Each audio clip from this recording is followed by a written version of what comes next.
How to create a fake wound. The following items are required and are not included in the Apprentice Doctor Control Bleeding Kit: a volunteer, tissue paper, office glue, or make homemade glue. You will find a recipe for homemade glue at the end of the project.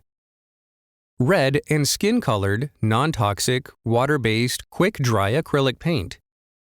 Fake blood, a paintbrush or two toothpicks, a gauze or cotton wool swab, a waterproof work surface cover sheet. The moulage artist, the volunteer, as well as the workshop participants should wear clothes that may be stained. Surgical scrubs are ideal for this purpose.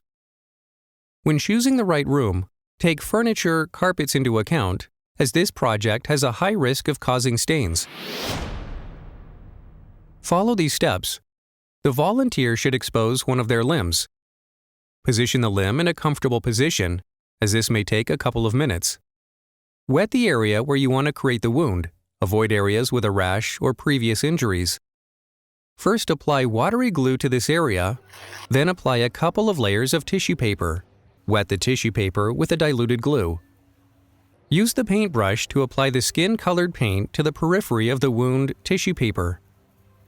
Create a wound by tearing the middle part of the tissue paper apart. Use the toothpicks or the back of the paintbrush for this purpose. Use gauze, cotton wool, or a tissue paper swab to mold the wound. Apply the red paint to create a bleeding wound effect. Allow the paint to dry somewhat. Pour out some fake blood over the wound. This is optional. Position the patient in the disaster zone. Place a protective liner under the injury.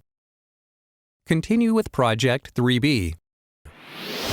After simulating the disaster scene project, place a wet cloth towel soaked in warm water over the fake wound for 2 to 5 minutes to make removal of the fake wound easy and painless, especially if removal from hairy skin.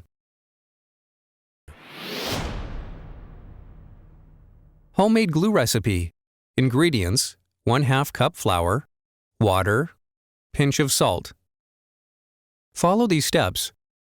Mix water with flour until it's sticky and syrupy. Add a bit of water if it becomes too thick, and if it's too thin, add a bit more flour. Mix in a pinch of salt to prevent mold. Store in a sealed container.